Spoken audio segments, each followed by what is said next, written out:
capítulo 6, versículo 20, a princípio. 6:20 de Êxodo.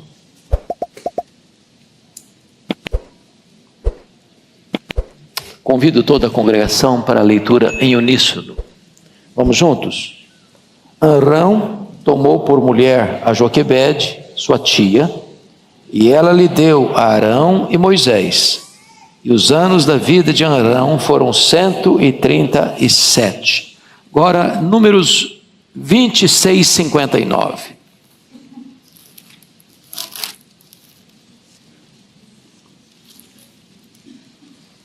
Número 26, 59. Vamos também fazer essa leitura em conjunto. A mulher de Arão chamava-se Joquebede, filha de Levi, a qual lhe nasceu no Egito.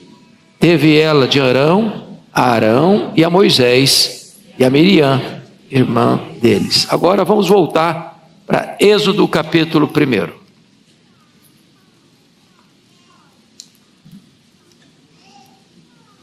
Começando a leitura no verso 5.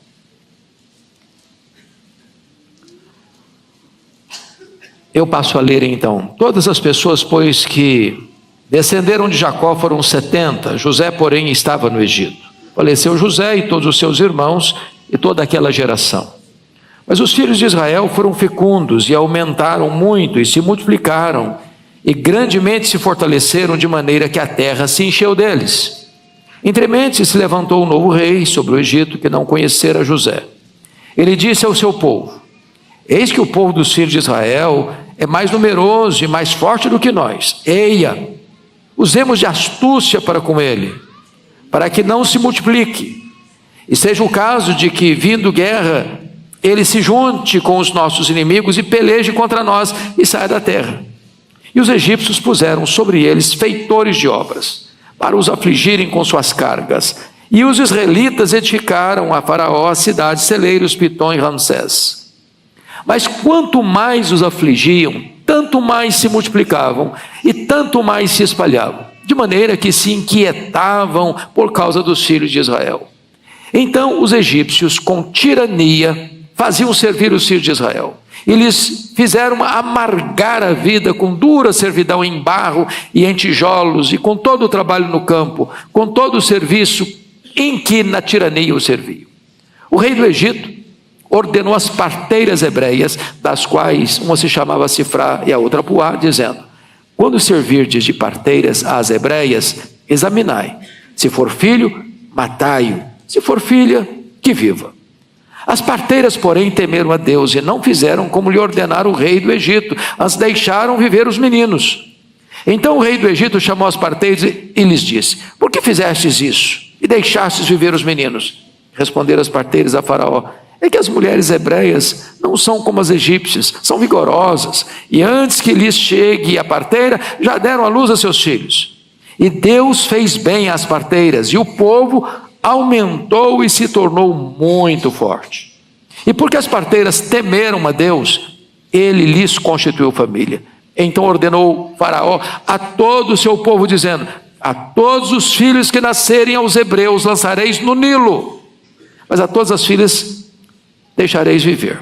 Foi-se um homem da casa de Levi, casou-se com uma descendente de Levi, e a mulher concebeu e deu à luz um filho, e vendo que era formoso, escondeu-o por 3 meses. Não podendo, porém, escondê-lo por mais tempo, tomou um cesto de junco, calafetou-o com betume e piche, e pondo nele um menino, largou-o no carriçal à beira do rio. A irmã do menino ficou de longe, para observar o que lhe haveria de suceder. Desceu a filha de Faraó para se banhar no rio, e as suas donzelas passeavam pela beira do rio. Vendo ela o cesto no carriçal, enviou a sua criada e o tomou. Abrindo-o, viu a criança, e eis que o menino chorava. Teve compaixão dele e disse: este é menino dos hebreus. Então disse sua irmã, a filha de Faraó: queres que eu vá chamar uma das hebreias para que sirva de ama e te crie a criança? Respondeu-lhe a filha de Faraó: vai. Saiu, pois, a moça e chamou a mãe do menino. Então lhe disse a filha do Faraó: leva este menino, cria-mo, pagar-te-ei o teu salário. A mulher tomou o menino e o criou. Sendo o menino já grande, ela trouxe a filha de Faraó, ela o trouxe a filha de Faraó, da qual passou ele a ser filho. Esta lhe chamou Moisés e disse: porque das águas o tirei. Amém. Meus irmãos, esta belíssima história, que é a base da história de Israel, do povo de Deus, de onde procede o Messias, começa, historicamente falando, dentro dessa família, lá em Ur dos Caldeus, no sul da Mesopotâmia. Quando Deus dá uma ordem a Abrão sair da sua terra, no meio da sua parentela, uma vez que essa população da Mesopotâmia adorava outros deuses, falsos deuses, muitos deuses. E Abraão sai de Ur, vai se fixar em Harã, norte da Mesopotâmia. E de lá, ele sai, aos 75 anos, rumo à terra que ele não conhecia, que Deus havia lhe prometido. E Deus lhe faz uma promessa: de ti sairá então um descendente, e na tua descendência serão benditas todas as famílias da terra. E então, aos 100 anos de idade, nasce o filho da promessa, Isaque. Isaque vai se casar com 40 anos de idade. Rebeca, sua mulher, era estéril. Ele orou por ela 20 anos. E agora Isaque tem 60 anos. Quando nasce os filhos gêmeos, Esaú e Jacó. Dentro da providência de Deus, o escolhido era o caçula, o escolhido era o Jacó. E Jacó, então, acostumado à vida mais doméstica, das tendas, é governado de certa forma por sua mãe. E sai de casa aos 77 anos. Quando vai conhecer a sua mulher, a sua amada, Raquel, por quem trabalha 14 anos. E ele fica fora de casa 20 anos. Retorna à sua terra com família, com bens, aos 97 anos, quando passa pela grande experiência de conversão no Val de Jaboque. Jacó é o pai das 12 tribos de Israel. Jacó é o tronco da nação de Israel. Jacó é o progenitor de Judá, de cuja tribo nasceria o nosso glorioso Redentor, o Salvador do mundo. Por meio de José, que vai ao Egito, vendido pelos seus irmãos para uma caravana de midianitas, José fica no Egito 22 anos. Até que ele reconhece os seus irmãos, que vão ao Egito comprar mantimento. E depois de algumas experiências marcantes, então José manda levar toda a sua família para o Egito. E chega no Egito 70 pessoas. Mas Deus já havia dito para Abraão, lá em Gênesis 15, de que a sua família seria escrava em terra estrangeira durante 400 anos, com muito sofrimento. Mas Deus puniria esse povo opressor, e Deus tiraria o seu povo de lá com mão forte e poderosa, e esse povo não sairia de mãos vazias. E agora o nosso texto nos informa, no capítulo 1, que chega um momento que se percebe que essa família de hebreus está crescendo e se multiplicando e se fortalecendo grandemente, até que se levanta um novo rei, um novo faraó, que não conhecia José, que não conhecia os benefícios que José havia trazido à sua nação. E ele então começa a ficar desesperado, porque notem vocês, no versículo 7, mas os filhos de Israel foram fecundos e aumentaram muito, e se multiplicaram e grandemente se fortaleceram, de maneira que a terra se encheu deles. A ideia de encher aqui é a ideia de um enxame, é uma ideia de uma povoação capilarizada por todo o Egito. E diz o texto, no verso 8, que esse faraó se levanta e então começa a nutrir um medo no coração, no verso 9. Eis que o povo dos filhos de Israel é mais numeroso e mais forte do que nós. Mentira, isso não é verdade. O medo aumenta o problema, maximiza o problema. E ele está levantando essa questão para agir de maneira astuciosa contra o povo de Deus. Mas então a primeira medida é tomada. Por favor, leia o verso 10 comigo, bota na tela, por gentileza. A primeira medida para frear o crescimento do povo de Deus. Toda a igreja comigo, verso 10. Eia, usemos de astúcia com ele, para que não se multiplique, e seja o caso que, vindo guerra, ele se junte contra os nossos inimigos, peleje contra nós e saia da terra. Então, a primeira atitude de Faraó para frear o crescimento do povo de Deus, para oprimir o povo de Deus, foi astúcia. Qual o medo dele? É que numa possível guerra, os hebreus se juntassem aos inimigos e fossem embora dessa terra, perdendo eles a mão de obra escrava. A essas alturas, os hebreus já eram ferramenta de trabalho, já estavam submetidos a trabalhos forçados, mão de obra barata, por que não dizer completamente grátis. Mas o que aconteceu? Consequência imediata, versículo 11, a igreja comigo de novo. E os egípcios puseram sobre eles feitores de obras para os afligirem com suas cargas.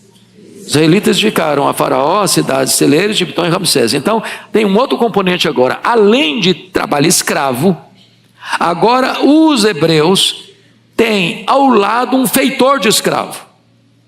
Além de trabalhar, vai apanhar. Além de fazer muito trabalho, ainda é chicoteado, ainda sofre a chibata, ainda sofre rigores terríveis na sua aflição. E eles, mesmo debaixo de opressão, constroem celeiros, cidades celeiros. Eles criam a infraestrutura do Egito, eles criam um mecanismo de riqueza para o Egito, e o Egito cresce à base do trabalho escravo. Mas a pergunta é: será que a perseguição destrói o povo de Deus? A igreja de Deus, há algum tempo, parou de crescer porque ela foi perseguida? Historicamente falando, quanto mais se persegue a igreja, mais ela cresce. O sangue dos mártires é a semente da igreja. Ninguém pode deter os passos do povo de Deus. A perseguição não destrói, a perseguição reaviva a igreja de Deus. Resultado, versículo 12, leia comigo por favor, toda a igreja. Mas, quanto mais os afligiam, tanto mais se multiplicavam, e tanto mais se espalhavam, de maneira que se inquietavam por causa dos filhos de Israel. Esse é o povo de Deus, bate igual a massa de pão, quanto mais bate, mais cresce. Quanto mais persegue, mais avança. E aí o que acontece? Faraó parte para uma outra alternativa. Aperta mais as tarraxas, dobra mais a aposta. E o versículo de número 13 vai mostrar. Vamos ler 13 e 14, por favor. Então, os egípcios, com tirania, faziam servir os filhos de Israel. E lhes fizeram amargar a vida com dura servidão, em barro e em tijolos, e com todo o trabalho no campo, com todo o serviço em que na tirania os serviam. Agora não é só escravidão, agora não é só um feitor de escravo batendo neles, agora eles fazem o trabalho com tirania, com dor, com amargura de alma, com muita opressão, com muito sofrimento. O povo de Deus está sendo torturado e subjugado. Pois bem, não resolveu o problema. Aí o faraó parte para uma medida mais radical ainda, e eu chamo a sua atenção para essa medida. Por favor, versículo 15 e 16, vamos ler. O rei do Egito ordenou as parteiras hebreias, das quais um chamava Sifrá e a outra Puá, dizendo: quando servirdes de parteira às hebreias, examinai, se for filho, matai-o, se for filha, que viva. Então, três coisinhas para esclarecer. Primeiro, é que essas duas parteiras certamente eram parteiras chefes, que coordenavam outras parteiras. Nós estamos falando de uma população de praticamente 2 milhões de pessoas, 600 mil homens, fora mulheres e crianças. É claro que 2 parteiras não dão conta dessa multidão toda. Agora notem uma coisa. O que é uma parteira? Pessoal que foi criado na roça como eu nasci com parteira. Ela é o que? Agente de vida. Ela traz à luz vida. Ela explode alegria porque traz nas suas mãos um ser que está vivo, que vai viver, que vai ser uma bênção. Mas ele inverte os papéis. A parteira vai ser agente de morte. Segundo elemento. Ele convoca parteiras hebreias para matar meninos hebreus. Ele não está convocando parteiras egípcias para matar meninos hebreus. Ele está querendo criar uma fissura entre o seu próprio povo. Ele está querendo gerar uma crise de ódio, de raiva, de sentimento de vingança dentro do povo de Deus. Ele quer que as parteiras hebreias matem os meninos hebreus. Agora, matar os meninos hebreus significa acabar com a população. Acabar com a população é acabar com a promessa. Faraó não está se insurgindo apenas contra os hebreus, ele está se insurgindo contra a promessa de Deus, ele está se insurgindo contra o próprio Deus. Ele quer anular o projeto de Deus. Mas aqui tem algo lindo, e eu gostaria de destacar para vocês. Versículo 17, leia comigo. As parteiras, porém, temeram a Deus, e não fizeram como lhes ordenara o rei do Egito. Antes deixaram viver os meninos. Preste atenção aqui que nós chamamos isso aqui de desobediência civil. Até que ponto um cidadão deve obedecer às autoridades constituídas? É obediência cega? É obediência incondicional? Ou a autoridade constituída, não importa se é um rei, se é um presidente, se é um primeiro-ministro, se é um governador, não importa. Toda pessoa que governa, ela está debaixo do governo de Deus. E nenhum de nós está obrigado e nem deve obedecer uma autoridade constituída, seja ela quem for, se isso nos faz violar nossa consciência, se isso nos faz desobedecer a um princípio absoluto de Deus. Assim como lá na Babilônia, os amigos de Daniel falaram para Nabucodonosor: ó Nabucodonosor, fique sabendo de uma coisa, nós não vamos adorar a imagem que você levantou. Se Deus quiser nos livrar, tem poder para nos livrar. Se Ele não quiser nos livrar, nós estamos prontos a morrer, mas nós não vamos obedecer. A mesma coisa aconteceu com Daniel. Ele, sabendo que havia um interdito para matá-lo, se ele orasse ao Deus Todo-Poderoso, e ele, mesmo sabendo que havia um decreto real para não fazer isso, ele o fez. Porque a autoridade humana não tem poder absoluto só o Deus Todo-Poderoso que tem. Foi o mesmo que os apóstolos fizeram em Jerusalém, quando o Sinédrio deu ordens para eles não pregarem no nome de Jesus, e eles responderam: antes importa obedecer a Deus que aos homens. Deus está aqui levantando gente que teme a Ele, e toda pessoa que teme a Deus não tem medo dos homens. Preste atenção nisso, eu vou repetir: toda pessoa que teme a Deus não tem medo dos homens. O que aconteceu com essas parteiras? Faraó as confrontou e elas deram uma boa desculpa. E talvez mas elas mentiram. Aí entra a questão da ética cristã. E eu vou fazer uma perguntinha muito básica para você não ficar em crise com a sua consciência. Imagine que você esteja com a sua família na sua casa. Espero que nunca aconteça isso. Chega um bandido armado, e o seu filho correu e se escondeu. E o bandido pergunta para você assim: tem mais alguém nessa casa? Onde ele está? Eu tenho que ser verdadeiro, eu tenho que dizer onde está. Meu filho se escondeu lá no quartinho. Você faria isso?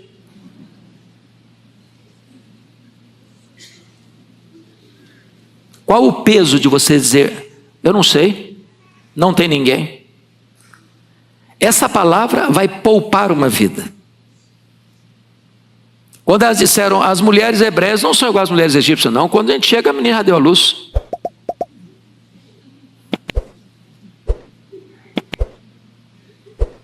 A Bíblia diz que Deus honrou essas mulheres, porque a atitude delas foi uma atitude de temor a Deus e não de subserviência a uma autoridade absolutista.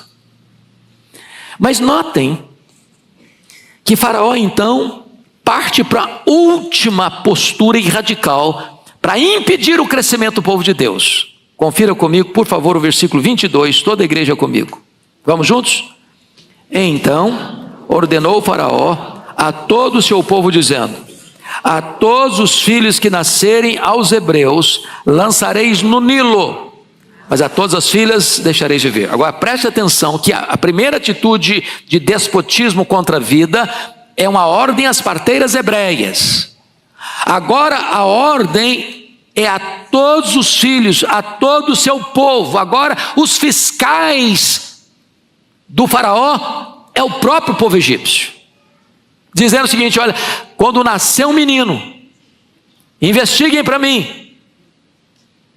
Se for menino, tem ordem para pegar esse menino e jogar no Nilo. O Nilo, vocês bem sabem que é o rio mais longo do mundo. O Nilo é o maior rio do Egito. O Nilo era infestado de crocodilos.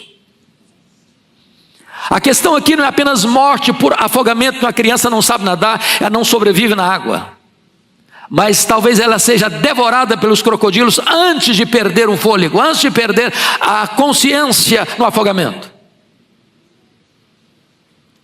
Eu estou trazendo essa análise tão complexa e mais demorada para introduzir o nosso texto do capítulo 2, porque eu pergunto a vocês: que rapaz, que moça gostaria de casar num ambiente desse?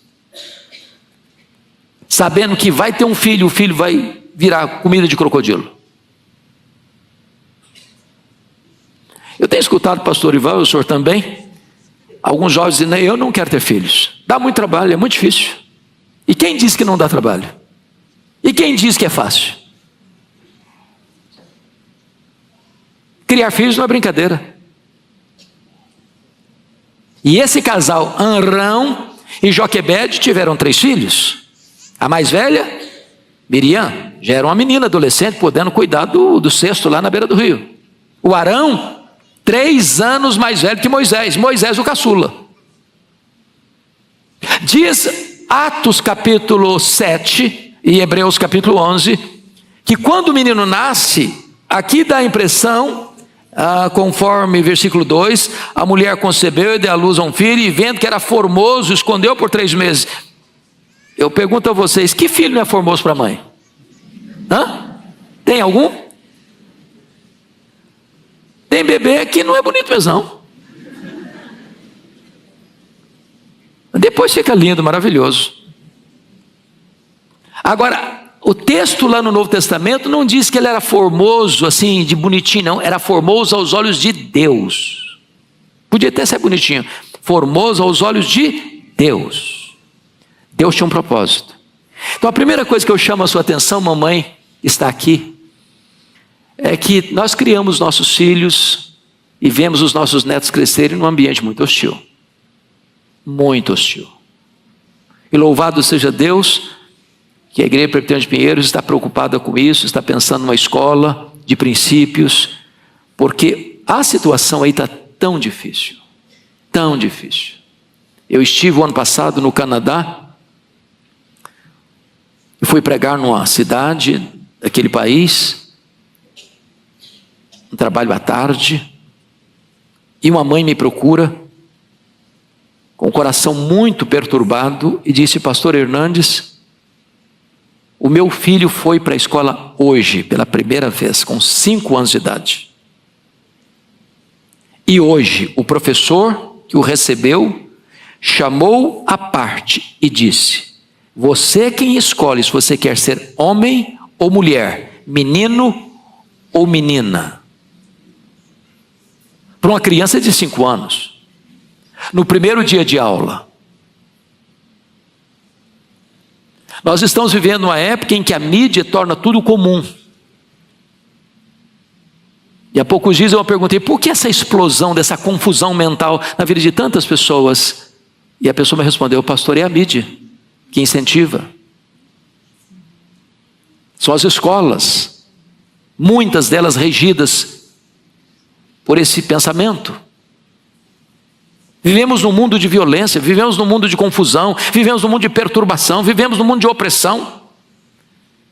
Mas nem por isso nós deveríamos abrir mão de sonhar. Nem por isso os jovens solteiros e os jovens casados deveriam abrir mão de ter filhos para a glória de Deus. O mesmo Deus que guardou Moisés, o mesmo Deus que deu graça e fé para Arão e Joquebede, pela fé, guardar aquele menino, esconder aquele menino 3 meses, é o Deus que vai dar força, vai dar fé, vai dar coragem, vai dar estratégias para você proteger os seus filhos do mal.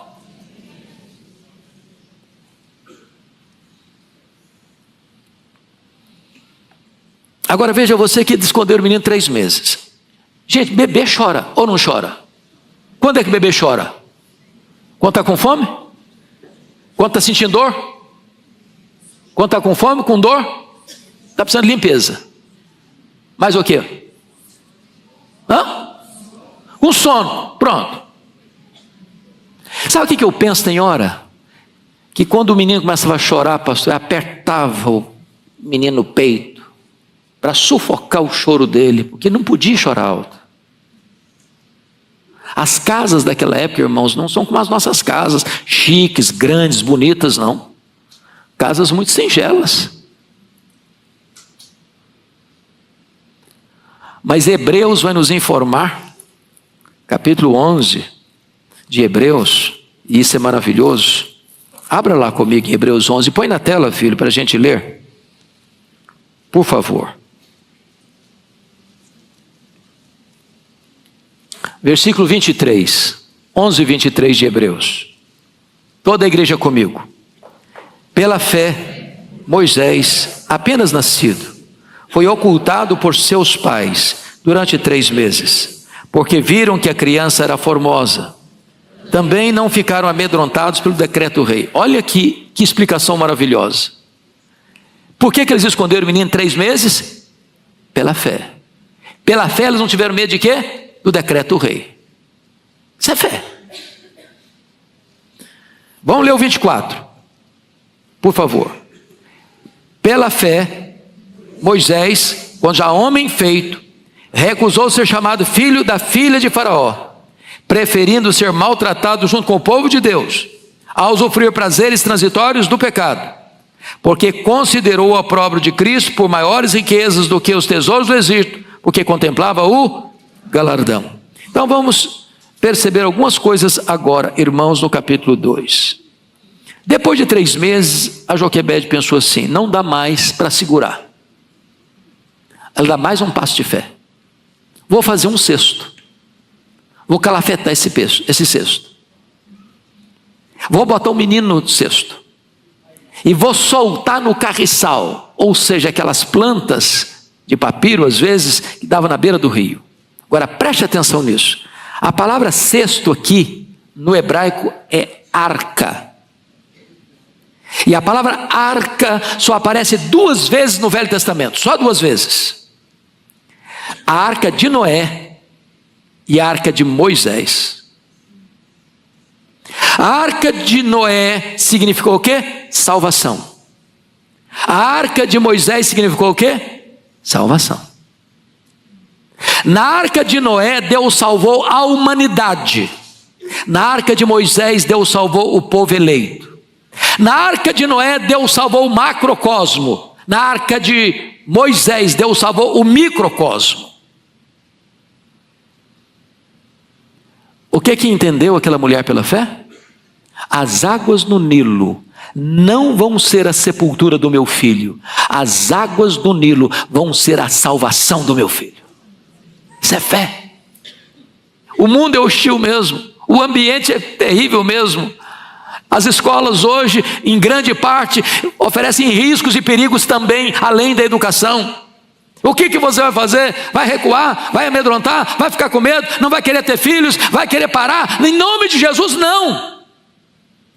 É hora de agir pela fé. De entender que os nossos filhos são belos, lindos, preciosos aos olhos de Deus. Leia, por favor, comigo Atos capítulo 7. Vamos ver o discurso de Estevão quando ele faz referência a esse caso. Atos 7, por favor. Versículo 20. Ponha na tela para toda a igreja ler comigo. 7:20. Atos. Vamos lá, toda a igreja. Por esse tempo, nasceu Moisés, que era formoso aos olhos de Deus. Por 3 meses foi ele mantido na casa de seu pai. Quando foi exposto, a filha de Faraó o recolheu e criou como seu próprio filho. E Moisés foi educado em toda a ciência dos egípcios e era poderoso em palavras e obras. Quando completou 40 anos, veio-lhe a ideia de visitar seus irmãos, os filhos de Israel. Bom, então chama a sua atenção para esse ponto aqui. O menino era formoso aos olhos do pai e da mãe, bonito para tirar fotografia, fazer um álbum bonito? Não, formoso o quê? Aos olhos de Deus. Isso é muito mais do que um menino bonitinho. Os pais perceberam que tinha um projeto de Deus na vida daquele caçula. Agora, vamos voltar para o texto de Êxodo 2. Esse texto retrata 4 mulheres que marcaram a vida de Moisés. Primeira mulher que marcou a vida de Moisés, Joquebede. Aliás, 3 mulheres, né? Joquebede. Aliás, 4. Joquebede. Segunda mulher, Miriam, sua irmã. Terceira mulher, a filha do faraó. A 4ª mulher da vida dele, a Zípora, a sua esposa. A história de Moisés está cercada por mulheres. E mulheres que foram usadas por Deus para poupá-lo, para educá-lo, para instruí-lo, para instrumentalizá-lo. Então diz o texto que a Miriam está lá com a arca na água, no meio do carriçal. E notem que o cesto foi colocado no lugar estratégico. Já tinha se estudado isso. O local onde a filha do faraó tomava banho com as suas moças. E de repente, a filha do faraó avista a arca. Manda trazer a arca. Abre a arca. E tem um bebê lindo. 3 meses. Que começa a chorar. A primeira arma de Deus para libertar o seu povo da escravidão do Egito foi o choro de uma criança. Deus muda a história da humanidade com o choro de uma criança.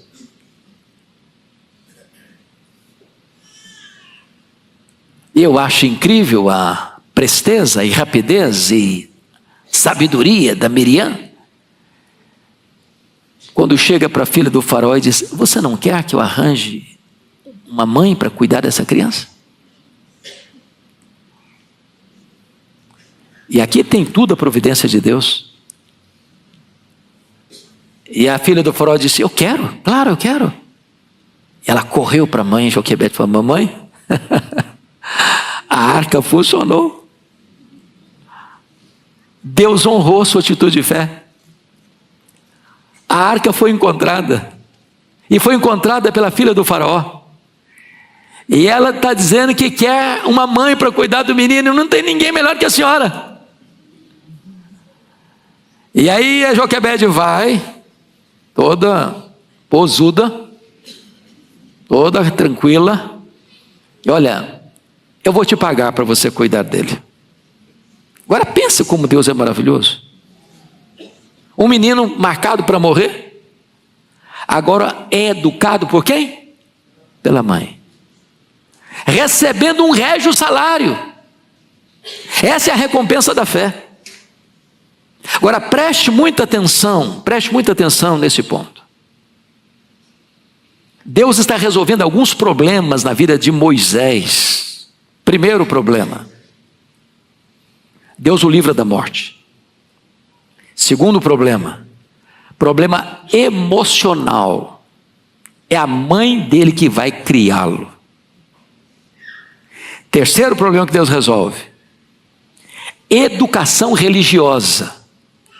Porque, voltando para Hebreus 11, por favor, pense comigo nesse aspecto. Volte comigo lá para Hebreus 11 para você entender um ponto, e nós já estamos encerrando. Está escrito o seguinte: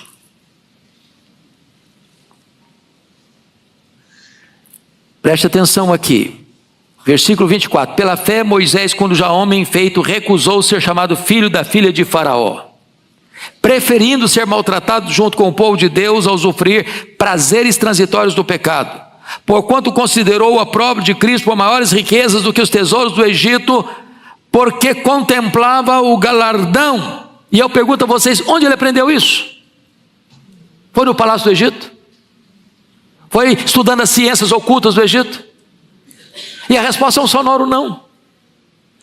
As verdades que marcaram a vida de Moisés, que fizeram dele o homem que foi, o libertador, o legislador, o intercessor, o grande líder que conduziu o povo pelo deserto, foram as instruções que ele recebeu na primeira infância, na casa do seu pai e da sua mãe. Então, pelo amor de Deus, desculpe da expressão tão forte, não terceirize a educação dos seus filhos na primeira infância. Não entregue nas mãos do Estado a educação dos seus filhos. Nem coloque na conta da igreja. A igreja assessora, a igreja ajuda. O pastor Ival diz constantemente isso aqui: a fé começa em casa. É lá na infância que você vai instruir. E se você plantar a semente da verdade do Evangelho no coração e na mente das suas crianças, elas vão crescer, e quando forem velhas, isso vai direcionar a vida delas para ser a grande vetor para tomar as maiores e melhores decisões da vida.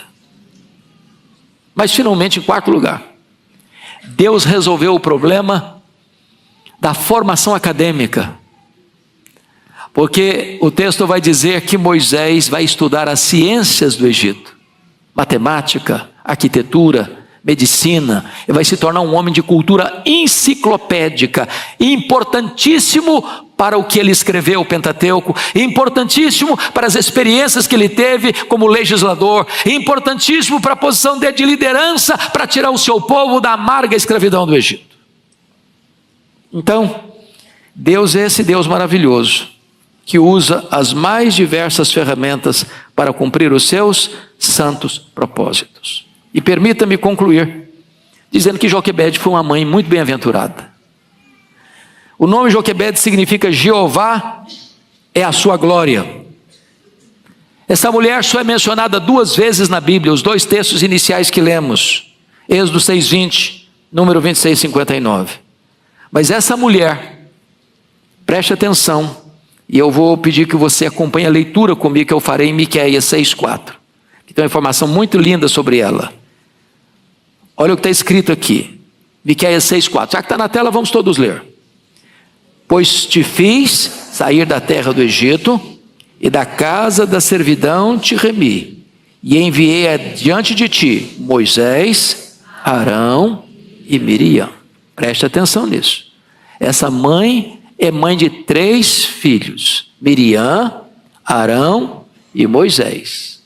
Moisés foi o libertador, Arão foi o sumo sacerdote, Miriam foi profetisa e musicista. Essa mãe, num tempo de opressão, entregou à história 3 grandes líderes da nação. Que exemplo! Então, pergunta a você, que tipo de mãe você tem sido? Segundo, que tipo de investimento você tem feito em seus filhos? Terceiro, quais são os seus sonhos? Quais são os seus ideais? Entretanto, o barco já estava longe, a muitos estádios da terra, açoitado pelas ondas, porque o vento era contrário. Na 4ª vigília da noite, foi Jesus ter com eles andando por sobre o mar.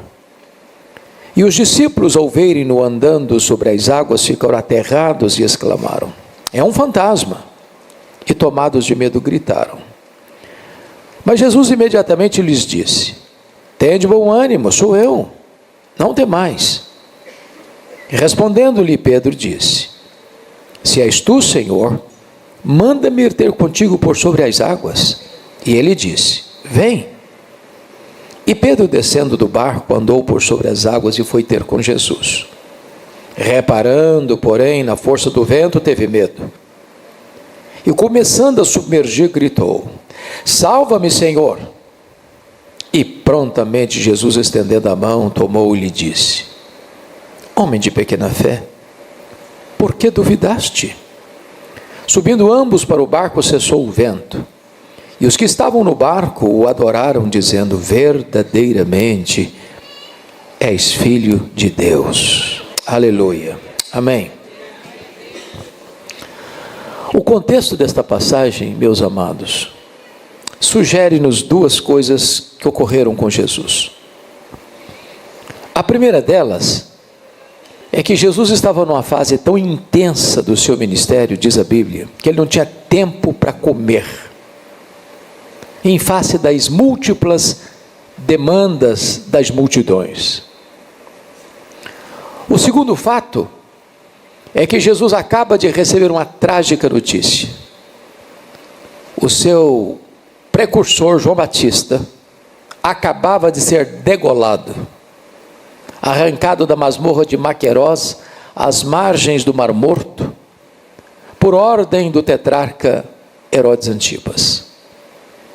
Diante desses dois cenários, Jesus tomou uma decisão. Sai para um lugar ermo, de retiro, um tempo de descanso com seus discípulos. Diríamos nós hoje para uns dias de férias. Férias não é luxo, é necessidade. Mas houve um furo de imprensa. A notícia vazou. E quando chegam no local, a multidão já estava lá à espera de Jesus. E em vez de Jesus despedir as multidões e continuar descansando com os discípulos, ele se compadeceu daquela multidão. Passou a curar os seus enfermos. Quando o dia já se declinava e os discípulos de Jesus, do topo da sua pretensa prudência, sentiram-se no direito de dar conselhos a Jesus. E disseram: ô mestre, já está ficando tarde, a noite já vai chegar, esse lugar é ermo, aqui não tem padaria, aqui não tem supermercado, aqui também não tem dinheiro para comprar comida para tanta gente. Então o mais sensato a fazer é despedir esse povo, manda esse povo embora. E Jesus os constrange dizendo assim: dai-lhes vós mesmos de comer. Bom, mas agora eles estão encrencados de fato, porque tinha 5.000 homens, além de mulheres e crianças, ao todo 12.000 pessoas, aproximadamente. Não tinha lugar para comprar comida, não tinha dinheiro para comprar comida. Aliás, fizeram uma investigação e descobriram que tinha uma receita de 5 pães e 2 peixes para uma despesa de 12.000 pessoas. Era impossível. Mas o que o homem não consegue nem pode fazer, Jesus pode fazer. Jesus multiplica pães e peixes e entrega nas mãos de seus discípulos para que eles alimentassem aquela grande multidão. E aí que começa o nosso texto, dizendo: logo a seguir compeliu Jesus os discípulos a embarcar e passar adiante dele para o outro lado, enquanto ele despedia as multidões. Esse texto requer de nós uma pergunta, e a pergunta é esta: por que Jesus não permitiu que os seus discípulos ficassem com ele para despedir aquela multidão, ou multidões, porque está no plural?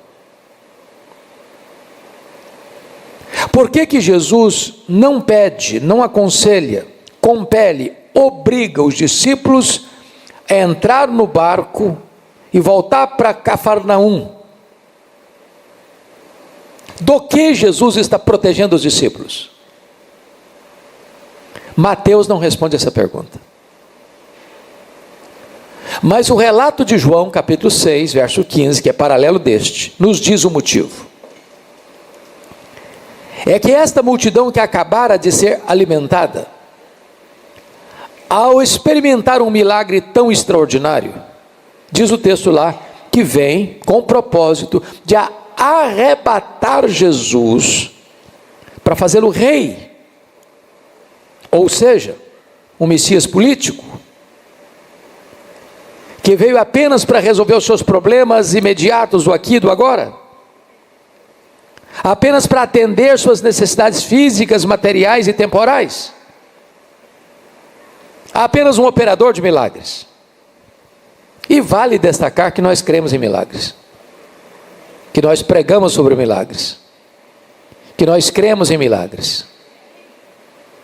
Mas é preciso também afirmar que o milagre não é a essência do Evangelho.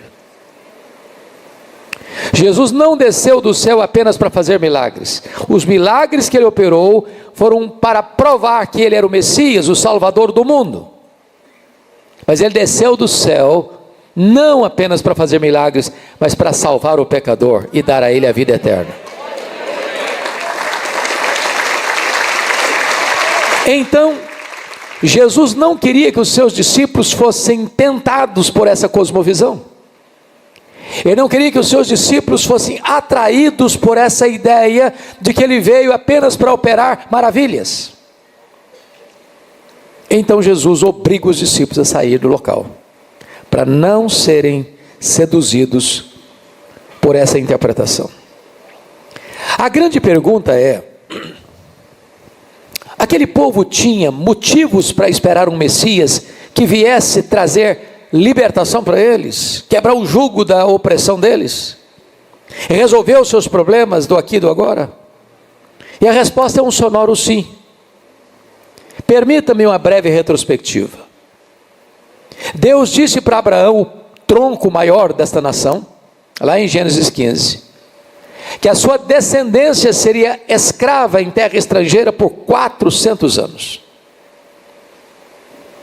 E a família de Jacó desce com 70 pessoas, e depois de 400 anos saem de lá com uma multidão de 600 mil homens de guerra, mais crianças e mulheres, mais de 2 milhões de pessoas. Mas viveu grande parte desse tempo debaixo do chicote e da opressão. Eles perambulam 40 anos pelo deserto e são acossados pelos amalequitas, pelos edomitas, pelos amonitas, pelos moabitas. Eles entram na terra prometida, e Josué 13:1 diz que eles não conquistaram toda a terra, e os cananeus se tornaram espinhos em suas ilhargas, no período da conquista. Depois de um longo período dos juízes, 330 anos de altos e baixos, de oscilação espiritual, e o povo de Deus foi oprimido pelos seus inimigos, que confiscavam suas terras, que roubavam os seus frutos, e que punha sobre eles uma grande opressão. Então eles pediram um rei, estabelece a monarquia em Israel. E o primeiro rei de Israel, Saul, morre em campo de batalha com os seus inimigos, arqui-inimigos dos filisteus. Depois da morte de Salomão em 931 a.C., por inabilidade política de seu filho e sucessor Roboão, o reino de Israel é rasgado. Das 12 tribos, 10 seguem a liderança cismática de Jeroboão I, formando o reino do norte, que durou 209 anos, de 931 a 722, com 19 reis, 8 dinastias. Nenhum desses reis andou com Deus, e na maior parte desse tempo viveram debaixo da opressão de seus inimigos. As 2 tribos do sul, Judá, aguentou um pouco mais, porque em 722 a Síria levou o reino do norte para o cativeiro, para o exílio. Mas em 586 a Babilônia cerca Jerusalém, invade Jerusalém, destrói o templo de Jerusalém e leva o povo para 70 anos de exílio na Babilônia. A Babilônia caiu, mas o povo de Deus ficou debaixo do controle e domínio do Império Medo-Persa. O Império Persa caiu, e Israel fica debaixo do controle e domínio do Império Grego. Alexandre o Grande, antes de completar 33 anos de idade, morre precocemente. E Israel ficou ora sob o domínio dos egípcios, os Ptolomeus, ora sob o domínio dos Seleucidas da Síria. Em 63 a.C., Pompeu conquista esse território e agora Israel está debaixo do tacão cruel do Império Romano. A expectativa de um Messias que pudesse quebrar o jugo, um Messias político que pudesse estabelecer o seu controle e o seu domínio sobre as nações, era tão eloquente que até os apóstolos, depois que Jesus ressuscitou, ainda nutriu essa esperança. Vai ser nesse tempo que o Senhor vai restaurar o reino a Israel? Portanto, quando essa multidão vem para arrebatar Jesus para fazê-lo rei, Jesus percebe aqui um grande perigo e tentação para os seus discípulos, para que eles não embarcassem nessa canoa furada. Então Jesus tira os seus discípulos de cena e ordena-os a entrar no barco e atravessar para o outro lado. Bom, é aqui que começam então as lições do nosso texto, e me perdoe por uma introdução tão longa. E a primeira lição que eu gostaria de tirar do texto é esta: mesmo quando você espera férias e as férias são frustradas,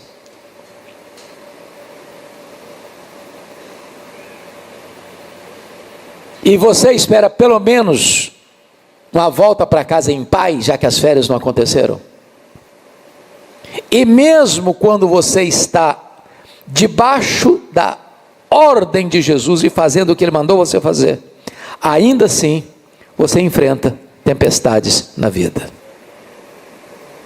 A vida não é indolor. Nós não estamos blindados. Nós não temos imunidade especial. Nós não vivemos numa estufa. Nós não vivemos num jardim grinaldado de flores. Estamos expostos a perigos. Agora mesmo vindo para cá, pastor, lá na nossa igreja em Pinheiros, um irmão querido da igreja, um homem sustentador da obra missionária, vai comemorar 25 anos de casamento num cruzeiro e morre dentro do navio. Não estamos blindados. Tem luta, tem lágrima, tem choro, tem dor, tem luto. Quantos servos e servas de Deus, cheios do Espírito Santo, não estão hoje num leito de CTI, entre a vida e a morte? Quantos pastores missionários indo para o campo pregar o Evangelho, sofrem uma colisão, e o seu corpo é retirado dos ferros retorcidos de um automóvel? Então, se você está enfrentando uma tempestade, saiba que você não é uma exceção da humanidade. Tem gente igual a você que está passando por luta, mesmo andando debaixo da orientação e ordem de Jesus. Segunda lição do texto: nas tempestades da nossa vida, Jesus sempre vem ao nosso encontro. Sempre. Sempre.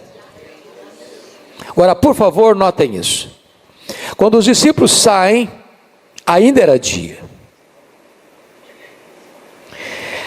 Agora são a quarta vigília da noite, ou seja, depois das 3 horas da madrugada, e o percurso não dava 1 hora de viagem. E eles ainda estão no epicentro da crise, no miolo da tempestade. Mas Mateus não nos dá essa informação, mas Marcos nos dá essa informação no capítulo 6, verso 48, que lá do monte, porque Jesus despede as multidões, sobe sozinho para o monte para orar. E notem isso: o mar da Galileia é um lago, vocês sabem isso, um lago de águas doces, 21 quilômetros de comprimento por 14 de largura, a 260 metros abaixo do nível do mar Mediterrâneo, encurralado de montanhas. Qualquer lugar nas montanhas que você estiver ao redor desse lago, você tem uma visão do lago inteiro. E Marcos 6,48 diz que lá do monte, Jesus os via em perigo. E a pergunta é: meu Senhor, se tu os vias em perigo desde o começo, E certamente eles saíram antes das 6 da tarde, já são 3 da madrugada, eles estão no meio do problema. Por que que a solução não foi imediata? Já pensou nisso? Deixa eu fazer um checklist aqui.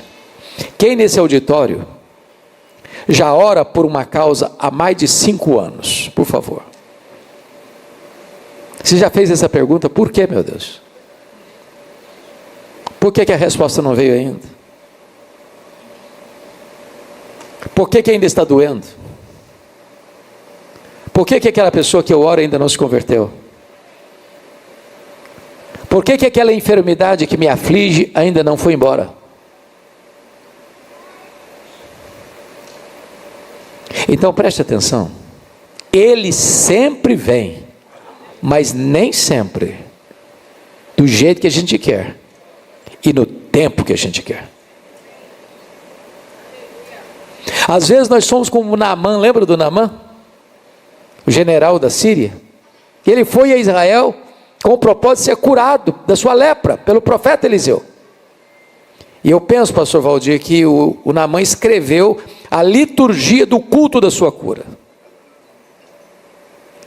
Porque ele imaginou que o Eliseu viesse ao encontro dele, botasse tapete vermelho para ele, e impusesse as mãos sobre a lepra, um ritual pomposo.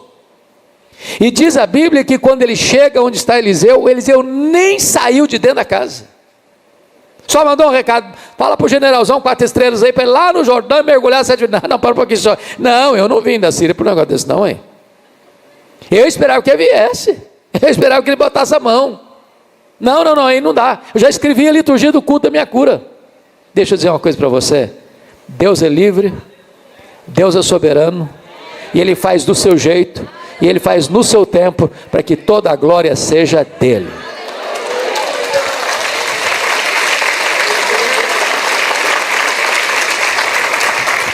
Terceira lição do texto: Jesus sempre vem, ainda que na 4ª vigília da noite.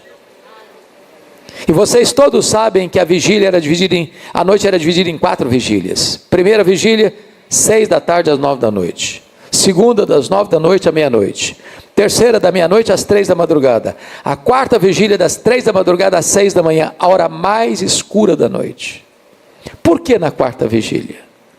É a hora que você está mais cansado. É a hora que você já deu o diagnóstico, agora não tem mais jeito. É a hora que você diz: agora eu já joguei a toalha, agora eu já desisti, agora não tem mais esperança, agora não tem mais cura, agora não tem mais solução para esse casamento, agora a pessoa já foi longe demais para retroceder, agora a pessoa já caiu fundo demais para se levantar, agora acabou. Eu quero dizer para você que Jesus pode chegar na sua vida, na sua história, ainda que na 4ª vigília da noite. Para Ele não tem problema insolúvel, para Ele não tem doença incurável, para Ele não tem vida irrecuperável, para Ele não tem casamento sem restauração, para Ele não tem problema sem solução. Ele é o Deus Todo-Poderoso, que faz todas as coisas conforme o conselho da sua vontade, e quando Ele faz, ninguém pode impedir a sua mão de fazê-lo.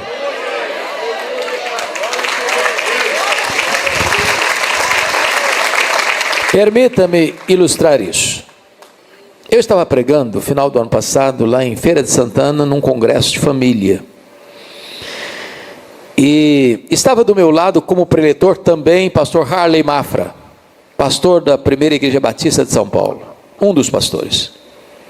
Harley Mafra era um grande empresário. E um dia foi fazer uma viagem com outros colegas empresários, se hospedaram no mesmo hotel, desceram para participar do mesmo jantar. E após o jantar, alguns saíram um pouquinho mais cedo da mesa e entraram no banheiro. E daqui a pouco o Harley Mafra também se levanta e entra no banheiro. Seus colegas estão cheirando cocaína. Ele tomou um susto. Mas ofereceram para eles: olha, é incrível, você não quer experimentar? E tolamente, neciamente, insensatamente, ele experimentou. E ficou preso desde a primeira vez. A vida foi se complicando, o casamento entrando em colapso, a família entrando em bancarrota, O mundo desabou na cabeça dele. A vida financeira, numa espiral de declínio, começa a entrar em parafuso. Ele não aguentava mais. Então ele tomou decisão. Arrumou as malas e disse para a família: eu vou fazer uma viagem. E a viagem que Harley Mafra fez foi para dentro das ruas de São Paulo, para viver como mendigo, debaixo de pontes, de viadutos, de marquises, destruído pela cocaína e pelo crack, 7 anos. Sua família nunca conseguiu receber notícias a seu respeito. O lugar que ele encontrava mais alívio era dormir debaixo da marquise da primeira igreja batista de São Paulo. Numa determinada madrugada fria de São Paulo, ele atravessava uma ponte e uma senhora da Assembleia de Deus retornava de uma vigília de oração e encontra com ele e olha para ele e diz: ou você entrega a sua vida para Jesus ou você morre. Ele termina de atravessar a ponte, entra numa praça. A filha, que nunca desistira de procurá-lo pelas madrugadas de São Paulo, está passando pela praça de carro, abre o vidro, olha, observa, torna a olhar, reconhece: é o papai. Saiu do carro, abraçou, mal cheiroso, maltrapilho, botou dentro do carro. 7 anos de lutas nas clínicas de recuperação. Mas Harley Mafra recuperou sua sanidade mental. Harley Mafra recuperou sua saúde física. Harley Mafra recuperou suas finanças. Harley Mafra recuperou o seu casamento. Harley Mafra recuperou a sua família. Harley Mafra é pastor da igreja onde ele dormia debaixo da marquise. Deus chegou na 4ª vigília da noite e mudou a sua história e restaurou a sua vida. Esse mesmo Jesus está aqui nesta noite. E ele tem o mesmo poder. Não há causa perdida para ele. 4ª lição. Jesus sempre vem. E ele vem de maneira inusitada. Porque o texto diz que ele vem andando sobre o mar. Nunca ninguém tinha andado sobre o mar até então. Ele não vem num barco. E a pergunta é: por que ele veio andando sobre o mar? O mar ali representava aquilo que era maior do que os discípulos, aquilo que conspirava contra os discípulos, aquilo que ameaçava os discípulos, aquilo que lançava medo e medo de morte nos seus discípulos. Quando Jesus vem andando sobre o mar, ele está dizendo o seguinte: aquilo que é maior do que você, aquilo que ameaça você, aquilo que é um perigo para você, aquilo que você não consegue resolver, aquilo que você não consegue administrar, eu estou colocando debaixo dos meus pés. Eu tenho o controle, eu tenho o domínio. Nada, nada, nada pode desafiar o meu poder. Este é o Jesus que está aqui nesta noite. Ele vem, e ele vem colocando debaixo dos seus pés aquilo que nos ameaça, aquilo que nos intimida. 5ª lição. Ele sempre vem. E ele vem também para trazer luz de esclarecimento aos corações confusos e perturbados. Porque notem, naquela noite escura, talvez um facho de luz, como um relâmpago luzidio, risca os céus. E os discípulos olham e veem alguém andando sobre o mar e concluem: é um fantasma. E tomados de medo gritaram. Mas espera um pouquinho só. Esses homens já eram crentes e ainda acreditavam em fantasmas? Pasmem vocês, tem muito crente ainda hoje que acredita em fantasmas. A pergunta é: por que eles acreditavam em fantasmas?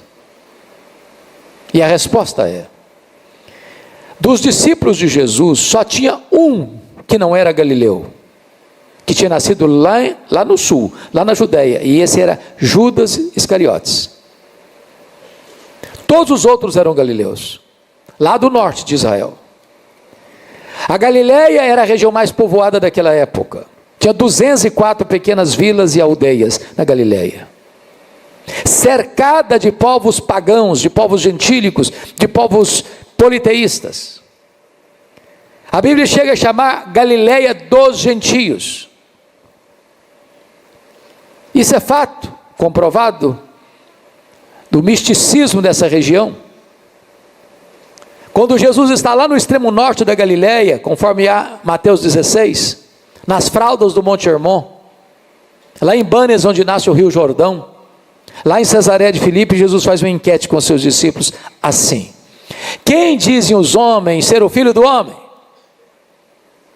E eles responderam: Senhor, o povo está tão confuso, porque uns acham que tu és João Batista, outros dizem que tu és Elias, outros dizem que tu és Jeremias, outros dizem que tu és alguns dos profetas. Mas só um pouquinho de novo, espera um pouquinho. Mas esse Jesus aqui é o João Batista? Mas o João Batista já foi degolado. Esse Jesus aqui, o Elias? Não, mas o Elias foi arrebatado aos céus. Esse Jesus aqui é o Jeremias está morto há mais de 500 anos. Esse Jesus aqui, alguns dos profetas estão mortos. Como assim? É que já naquela época se acreditava em metempsicose, em transmigração das almas, em reencarnação. Agora, por favor, preste atenção. Quando a teologia é falsa, o que ela produz é medo, é pavor, é desespero. O que liberta, o que transforma, o que traz paz, o que traz luz é a verdade, é a verdade, é a verdade. E Jesus diz: conhecereis a verdade e a verdade vos libertará. Jesus chega para trazer luz e para trazer a verdade.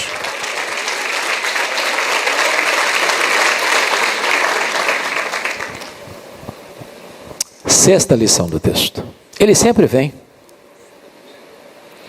e ele vem para acalmar o coração aflito. Porque diante da angústia dos discípulos e do medo, ele disse: tende bom ânimo, sou eu, não tenham medo. Convenhamos, todos nós temos medo. Todos nós, de tudo aquilo que nós não administramos. É por isso que a ordem mais repetida em toda a Bíblia é esta: não temas, não tenhas medo. Deus sabe que a gente tem medo. Agora, o único remédio para você enfrentar o medo, o único antídoto contra o medo, não é ter músculos tonificados, nem ter dinheiro no banco, nem ter fama e sucesso na praça, é a consciência de que Jesus está presente com você. Sabe o que me impressiona, pastor Valdir? É que tem duas tempestades relatadas nos evangelhos. A primeira está lá em Marcos 4, 35 a 41, e a segunda é essa que estamos considerando. Na primeira tempestade, primeiro, Jesus acalma a tempestade, para depois acalmar os discípulos. Nesta aqui, primeiro Jesus acalma os discípulos, para depois acalmar a tempestade. E por que ele mudou de metodologia? É porque tem hora que a tempestade que atormenta você está fora de você.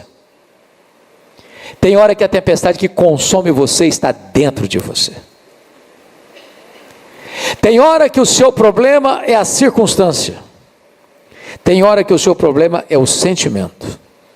E Jesus está aqui hoje. E ele conhece a tempestade de fora e ele conhece a tempestade de dentro. E ele está aqui hoje para acalmar o seu coração e para acalmar as circunstâncias que atormentam a sua vida. Ele sempre vem. Mas em sétimo lugar, ele vem para levantar o caído. Às vezes nós censuramos Pedro e não deveríamos censurar. Porque dentro daquele barco, o único homem que teve coragem e fé para dizer: se és tu, Senhor, manda-me ir ter contigo por sobre as águas. O mar estava revolto, as ondas eram encapeladas, O barco frágil era surrado, empurrado de um lado para o outro ao sabor do vendaval. E Jesus diz para ele: pode vir, pode vir. E eu imagino a cena. O barco balançando, sendo sacudido violentamente, e o Pedro bota o pezão do lado de fora do barco e dá um pulo. E aquela massa líquida se transforma em terra firme debaixo dos seus pés. E ele caminha sobranceiro, seguro, sereno, olhando para Jesus. Até que, de repente, reparando na força do vento, teve medo e começou a afundar.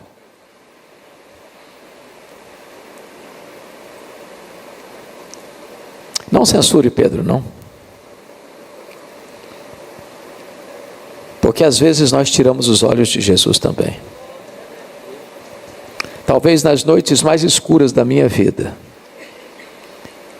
chorando e gemendo, eu disse: Deus, eu não aguento mais. E por um instante, tirando os olhos de Jesus, o sentimento meu foi de naufrágio. O que me impressiona em Pedro é que ele não tenta resolver o problema. Ele recorre a Jesus. Salva-me, Senhor. O que é maravilhoso é que se Jesus estava no monte naquela ocasião, vendo os discípulos em perigo, e ele estava lá no monte orando, hoje Jesus não está no monte mais.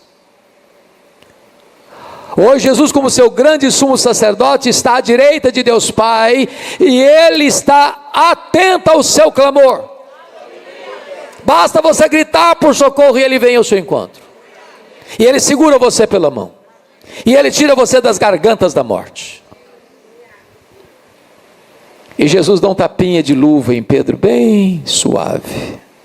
Homem de pequena fé, por que duvidaste? O problema não era o vento, o problema era a dúvida. O problema não era a tempestade, o problema era a incredulidade. Se creres, verás a glória de Deus. Eu não sei se você está afundando nesta noite, mas Jesus está aqui para levantar você. Bom, diz o texto que ambos subiram para o barco e o vento cessou. E Jesus acalma o coração e Jesus acalma a tempestade. Ele resolve o problema. E agora nós vamos para o último versículo. Versículo 33. E esse verso, irmãos, aponta-nos possivelmente a pergunta mais recorrente da filosofia e do cristianismo. E a pergunta é esta: se Jesus nos ama, por que sofremos? Você já fez essa pergunta? Por que um crente tem que sofrer? Por que sofre? E esse versículo nos dá duas respostas. A primeira delas está escrito: logo que subiram para o barco, os discípulos o adoraram. Agora, leia atentamente a sua Bíblia e você verá que as pessoas que estão adorando estão prostradas. Ninguém adora a Deus de narizinho empinado. Ninguém. Até os serafins cobrem o rosto diante dele. Leia a sua Bíblia e você verá que mais gente se dobra na tempestade do que na bonança. Mais gente se dobra na adversidade do que na prosperidade. Mais gente se dobra na doença do que na saúde. Às vezes, conforme diz Naum, o profeta, Deus faz o seu caminho de acesso ao nosso coração na própria tempestade. Ela não vem para nos destruir, ela vem para tonificar as musculaturas da nossa alma.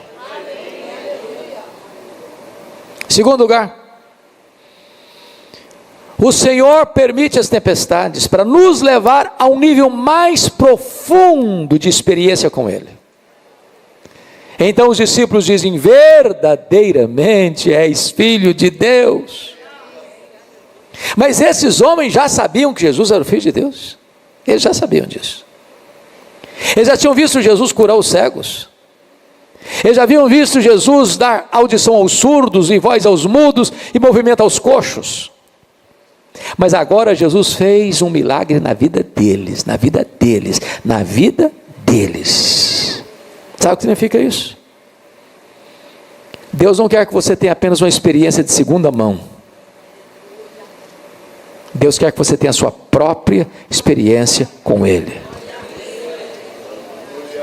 Permita-me ilustrar para encerrar. Vocês já ouviram falar do Jacó? Claro. Neto do Abraão, filho do Isaac, que vivia na barra da saia da mãe. A mãe é que ditava para ele o que tinha que fazer. E a Bíblia diz que o Jacó, por orientação inarredável da sua mãe, entra na tenda do seu pai para enganar o seu pai e trair seu irmão. E tem que fugir de casa às pressas, jurado de morte pelo seu irmão Esaú. E às vezes, quando você lê isso, pode passar a imagem que o Jacó era um adolescente, imaturo. Mas sabe quantos anos tinha Jacó quando teve que fugir de casa? Solteiro? 77 anos. Solteiro. Tem esperança para vocês, fiquem tranquilos.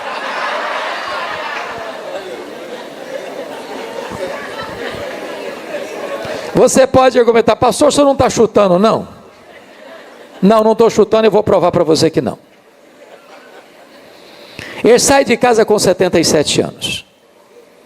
Trabalhou 14 anos para casar com a Raquel. Depois de 14 anos, porque ele não só casou depois dos 14 anos, não. Ele casou nos 7 primeiros anos.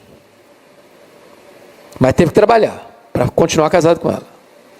Depois de 14 anos, nasce o José. Então o Jacó está com 91 anos de idade, quando José nasceu. Ele quis ir embora, o sogrão não deixou. Ele tinha que trabalhar para o sogro. Fica mais 6 anos, portanto 14 com 6 são 20. Ele fica 20 anos em Padan. Se ele saiu de casa com 77, quando ele volta para Canaã, ele está com 97 anos, quando ele teve a experiência do Val de Jaboque. O José tem 6 anos. O José foi vendido para o Egito com 17 anos. Se o Jacó tinha 91 anos quando José nasceu, quando José foi levado para o Egito como escravo, o Jacó agora tem 108 anos. O José ficou no Egito 22 anos, até levar sua família para lá. Se quando José foi levado para o Egito, ele tinha 108 anos, mais 22 anos, o Jacó tem agora 130 anos quando desce para o Egito, é o que a Bíblia diz. Ele ficou no Egito 17 anos e morreu com 147 anos. Bom, isso é apenas estatística. Vamos voltar para o Jacó, para o que interessa agora. O Jacó saiu de casa com 77 anos. E o primeiro pouso dele foi em Betel. E Deus apareceu para ele em Betel e disse: eu sou o Deus de Abraão. Eu sou o Deus de Isaac, teu pai. Mas Deus não disse: eu sou o teu Deus. Até aos 77 anos de idade, Jacó só conhecia Deus como Deus do seu avô, como Deus do seu pai, mas não como Deus da sua vida. 20 anos depois, aos 97 anos, ele está passando o Val de Jaboque, atribulado, com muito medo. E diz a Bíblia que o Senhor, o anjo do Senhor, que era o próprio Senhor, entra em luta corporal com ele. Ele não quer ceder. Força com força, destreza com destreza, poder com poder. Então, para não perdê-lo para sempre, Deus o deixa aleijado. Toca na articulação da sua coxa. Agora Jacó se agarra ao Senhor e diz: eu não te deixarei ir se tu não me abençoares. Mas de que bênção ele está falando? Dinheiro não é porque já é um cara rico. Família não é porque já é um cara com muita família. Que bênção é essa que ele não pode abrir mão agora? É a bênção da salvação, de uma nova vida. E então o Senhor pergunta para ele: qual o seu nome? Pergunta muito óbvia. Por que Deus pergunta isso para ele? Porque há 20 anos, aos 77 anos, ele entrou na tenda do seu pai e seu pai perguntou: quem é você? Ele respondeu: eu sou Esaú. Você é Esaú mesmo? Eu sou Esaú. Agora Deus confronta e diz: qual o seu nome? E ele respondeu: Jacó. Aquilo não foi uma resposta, aqui foi uma confissão.